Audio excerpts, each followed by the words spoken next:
Going to deal with vibration produce in a string. यानी एक string है जिसकी लेंथ L है, जिसकी linear density, what is linear density? Mass per unit length, mass per unit length, that is small m। उसको अपन ने stretch किया है बाय अप्लाइंग टेंशन T, और वो दो रिजिड सपोर्ट्स के बीच में फिक्स्ड है।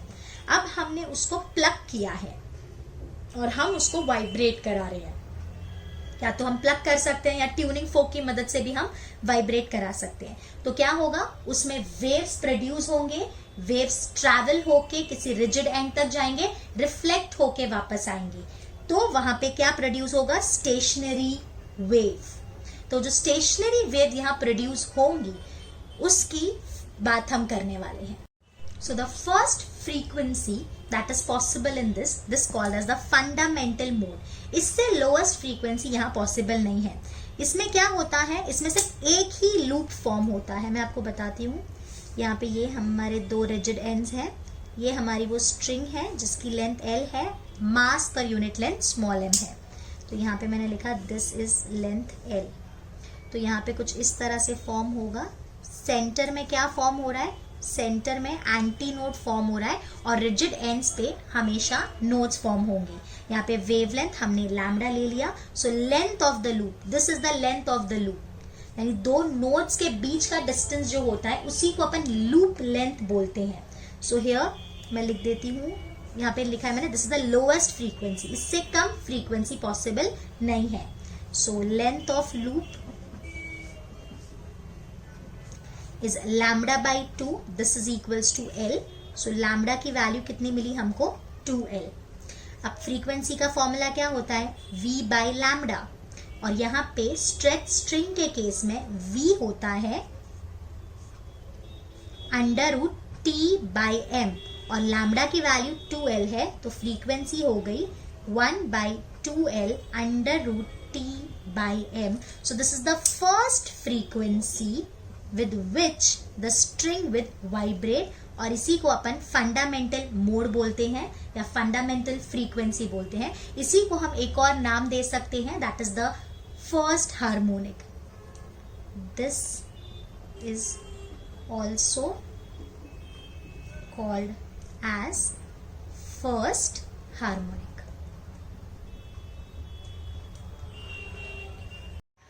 जो नेक्स्ट फ्रीक्वेंसी इसको पसंद होती है उसको हम बोलते हैं सेकेंड मोड और फर्स्ट ओवरटोन। इसमें दो लूप्स बनते हैं। एक चीज याद रखना बेटा, इसमें जो लेंथ है ना, length of the string doesn't change, वो लेंथ उतनी ही रहेगी। टेंशन मास पर यूनिट लेंथ भी उतना ही है। तो यहाँ क्या फर्क होगा, यहाँ सेंटर में भी नोड होता है, मींस यहाँ दो लूप बनते हैं कुछ इस तरह से। रिजिड एंड्स पे तो नोड्स ही बनते हैं, सेंटर पे भी नोड बनते हैं। So this is the second frequency that the string like. तो यहाँ पे हम जो वेवलेंथ यूज कर रहे हैं उसको हम लैम्डा 1 बोल रहे हैं। So here this is lambda 1/2, lambda 1/2। तो जो L है वो हो गया लैम्डा 1 के बराबर। So here frequency N1 will be V by lambda 1, so that will give me 1 by L under root T by M। तो हम क्या देख सकते हैं, this N1 is nothing but 2 times of N।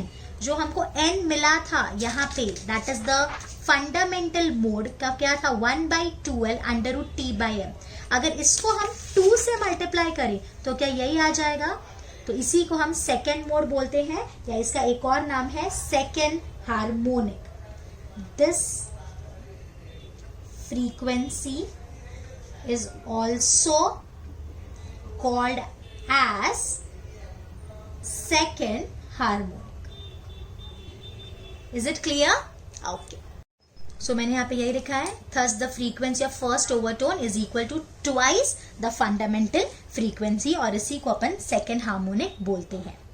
Next third mode और second overtone, जो next higher frequencies को पसंद है। सबसे पहली थी फंडामेंटल मोड, उसके बाद second mode, third mode. Fundamental mode is first harmonic, second mode को हम फर्स्ट ओवरटोन भी बोलते हैं, उसके बाद थर्ड मोड को हम सेकेंड ओवरटोन बोलते हैं। यहाँ कितने लूप्स बन रहे थे? 2। अब यहाँ आप गेस कर सकते हो कितने लूप्स बनेंगे। आई एम श्योर आप लोग गेस कर पा रहे होगे। यहाँ 3 लूप बनेंगे, लेंथ वही है, लेंथ में चेंज नहीं आ रहा है, बट यहाँ पे सेंटर में क्या होगा, सेंटर में एंटी नोड होगा और यहाँ पे कुछ इस तरह से 3 लूप्स फॉर्म होंगे। तो यहाँ पे जो वेवलेंथ है उसको अपन लैम्डा 2 बोल रहे हैं। So here the frequency N2 is V by lambda 2 where here length L is 3 lambda 2 by 2। तो ये क्या हो जाएगा 3 by 2 L under root T by M। ध्यान से देखें, so this N2 is nothing but 3 times of N। In overtone this is 3 into N, that is 3 into fundamental mode। तो क्या हम ऐसा बोल सकते हैं that the second overtone is third harmonic। तो अपन लिख रहे हैं this frequency is also called as third harmonic। So second overtone का मतलब क्या हो जाता है, थर्ड हार्मोनिक। बहुत ही सिंपल हो गया। अगर मैं आपको थर्ड ओवरटोन बोलूंगी तो fourth harmonic, fourth overtone fifth harmonic. तो अगर हम हायर मोड की बात करें तो जैसे फंडामेंटल मोड में हमको एन मिला, first overtone was 2n, second overtone was 3n, so third overtone is 4n, fourth overtone is 5th n। तो हमने क्या लिखा, thus for higher mode the frequency of vibrations are 4n, 5n, 6n and so on। so इसमें सारे के सारे harmonic present है। so pth overtone is p plus 1th harmonic, that is np is p plus 1 into n, where n is 1 by 2l under root t by m। Next is state and explain law of vibrating string, यानी जो हमने vibrating string पढ़ी है उसके कुछ laws हैं वो हमको बतानी है। तो आप सबको फंडामेंटल फ्रीक्वेंसी पता है, हमने ऑलरेडी निकाली है, n is 1 by 2l under root t by m। t is the tension in the string, m is mass per unit length and small l is the length of the string। Capital L ले लो, small l ले लो, capital L use किया है अब तक तो मैं इसको capital L लिख देती हूँ। तो अब हम लिख रहे हैं लॉ ऑफ लेंथ। n और l के बीच में क्या रिलेशन है, अगर बाकी टर्म्स कांस्टेंट हो जाए, मतलब अगर हम t और m को कांस्टेंट कर दे, so n is inversely proportional to l। तो वही लिखा है, बस कितना सिंपल है।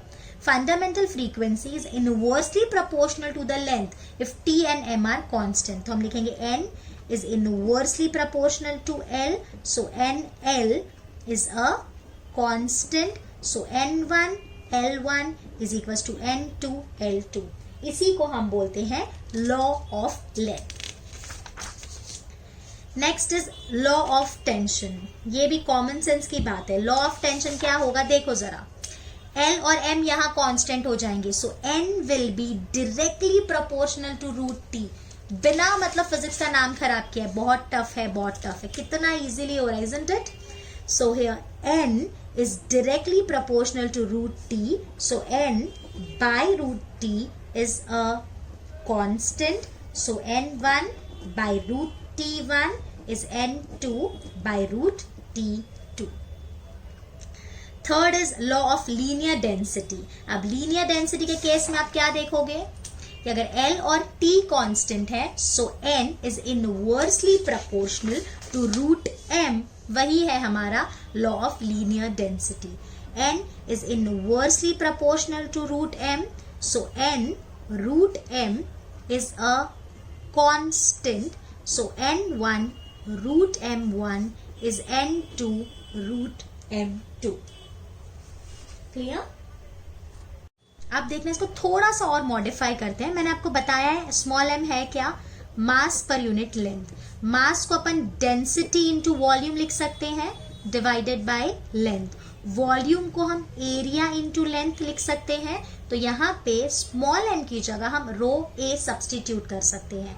Mean n is inversely proportional to density and to area, where area is pi r square. So if r is constant तो हम लिखेंगे n is inversely proportional to root rho। If rho is constant तो हम लिखेंगे n is inversely proportional to r। तो ये एक add on है लीनियर डेंसिटी के केस में। I hope this is clear. Thank you.